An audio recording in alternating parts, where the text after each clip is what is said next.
नमस्कार. आज आपण बनवणार आहोत खपली गव्हाच्या पौष्टिक आणि स्वादिष्ट शेवया. खपली गव्हाच्या शेवया बनवण्यासाठी लागणारे साहित्य हे थोडे काजू घेतलेले आहेत, मनुके, बदाम, वेलची, तूप आणि साखर आणि पाणी. तर हे बदाम असे अख्खे टाकायचे नाहीत किंवा चिरून पण. ह्याला एकतर रात्री भिजत घाला म्हणजे त्याची सालं निघतील, किंवा उकळत्या पाण्यातून काढले की ह्याची सालं निघतात. बदाम जे आहेत हे काय करायचं, रात्री भिजत घालायचे म्हणजे सकाळी त्याची सालं निघतात, किंवा उकळत्या पाण्यातून जेव्हा पाहिजे तेव्हा करताना खीर उकळत्या पाण्यातून ते बदाम काढून घ्यायचे म्हणजे ह्याची सालं निघली जातील. कारण का तर शेवयाचा कलर बदलणार नाही. ह्या सालांमुळं कलर चढतो, असा वेगळा कलर येतो, त्यामुळं ही सालं काढून घ्यायची आणि ही वेलचीची पावडर करून घ्यायची. आता आपण ह्या शेवयाची कृती बघणार आहोत. सर्वात प्रथम तूप गरम करायला ठेवायचं.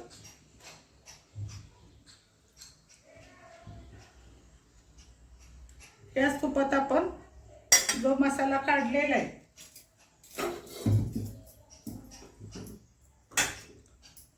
हा मसाला जो काढला होता आपण, काजू, बदाम, मनुके, हे आपण परतून घेऊ.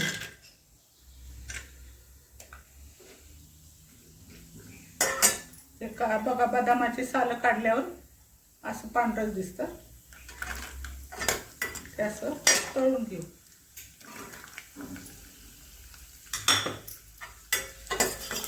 तळून घेतल्यानंतर हे काढून घ्यायचं. आता मी हे काढून घेते. हे बघा, हे तळून घेऊन हे एका डिश मध्ये आपण काढून घ्यायचं. आता बघा, ते राहिलं होतं तूप तळून काढलेला ते पदार्थ, बदाम, काजू, त्याच तुपामध्ये हे शेवया टाकायच्या जरा भाजायला. भाजल्यानंतर शेवयाची टेस्ट खूप छान लागते आणि जरा अशा सुट्ट्या सुट्ट्या होतात शेवया. हे बघा, असे परतून घ्यायचं त्याच तुपात राहिलेले. बघा वास किती छान यायला लागले. ते घरचं तूप आहे म्हशीचं. ते जरा शेवया जरा लाल जरा दिसल्या ना, खपली गव्हाचं लालच असतं जरा. बघा, ह्याचा कलर पांढरा नसतो, लाल असतं, पण जरा असं भाजून घ्यायचे. भाजलेले आपल्याला समजतात. मग हे भाजून झालं ते बघा भाजतंय. ते भाजून झालं का नाही, ह्यात तो इकडं गरम पाणी करायला ठेवलेलं आहे आपण उकळायला. कारण उकळायला पाणी ह्यात टाकायचं असतं, थंड पाणी टाकायचं नाही. मी इकडं बाजूला भांड्यात पाणी ठेवलेलं आहे उकळायला, ते उकळते. तेव्हा जरा ह्याला भाजायला जरा जास्त वेळ लागतो, लगेच असं हे होत नाही.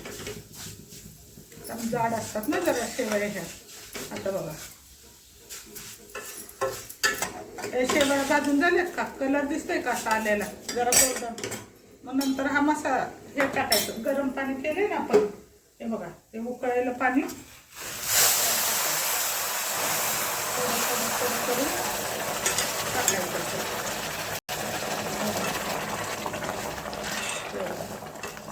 जेवढं आपल्याला हे करायचंय ना पातळ, पाणी सुकून जाते ह्यातलं, म्हणून बेताना टाकायचं लागल तसं. हे बघा, आता हे उकळून द्यायचं पाण्याबरोबर.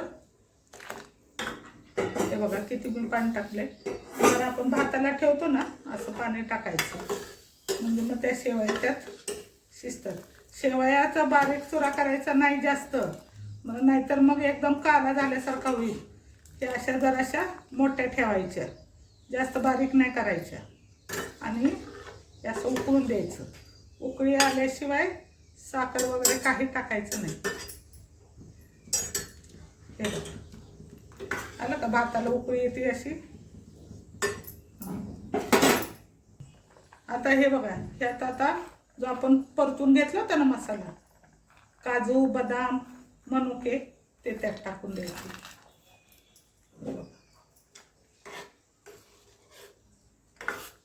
ते टाकून द्यायचे आणि नंतर साखर टाकायची चवीनुसार. आपल्याला किती गोड पाहिजे तशी साखर टाकायची. हे बघा,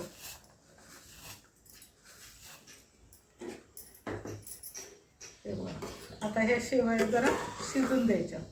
जरासं पाणी घातलं सुकतं आणि हा मसाला पण आपण टाकलेला आहे, काजू बदाम, ते पण त्यात जरासे असे हे होऊन जातात, जरा मऊ होतात. बघा वास अगदी त्या आपण प्रसाद बनवतो तसा वास सुटलाय कसा छान. आता हा 2 मिनिट झालेले आहेत. त्यात ही वेलचीची पावडर केलेली आहे मी साखरेबरोबर. हे बघा, ती टाकायची आणि हलवून घ्यायचं. वेलचीची पावडर शेवटी टाकायची, कारण का त्याचा सुगंध छान येतो. शेवटी होत आल्यानंतर टाकायचं. बघा पाणी सुकलं का शेवयाचं, बघा असं पाणी सुकतं. आता हे थोडं एवढं पाणी राहिलेलं आहे ना, तर काय करायचं, ह्याच्यावर झाकण ठेवूया आपण.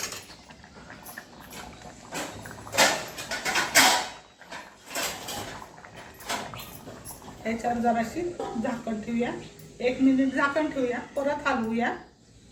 1 मिनिट झाकण ठेवा.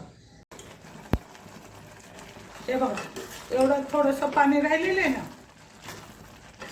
आता गॅस बंद करून टाकायचा. कोणी कोणी ह्यात दूध पण टाकू शकतं, किंवा हे झाल्यानंतर ह्यात दूध काढून खाल्लं तरी चालतं, किंवा दुधात बनवले तरी चालतं. दोन्ही प्रकारे पाणी तरी वापरा किंवा दूध तरी वापरा. पाणी जर वापरलं तर शेवया झाल्यानंतर खाताना त्यात दूध काढून खायचं. हे बघा, एवढं पाणी राहिले, गॅस घालवून टाकायचा आणि त्याच्यावर झाकण ठेवायचं. हे आपल्या झालेले आहेत खपली गव्हाच्या स्वादिष्ट आणि पौष्टिक शेवया. ह्या दुधाबरोबर पण खाऊ शकता, तूप टाकून अजून खायचे असले तर तेही खाऊ शकता. आणि जर रेसिपी आवडली असेल तर चॅनेलला लाईक करा. नमस्कार.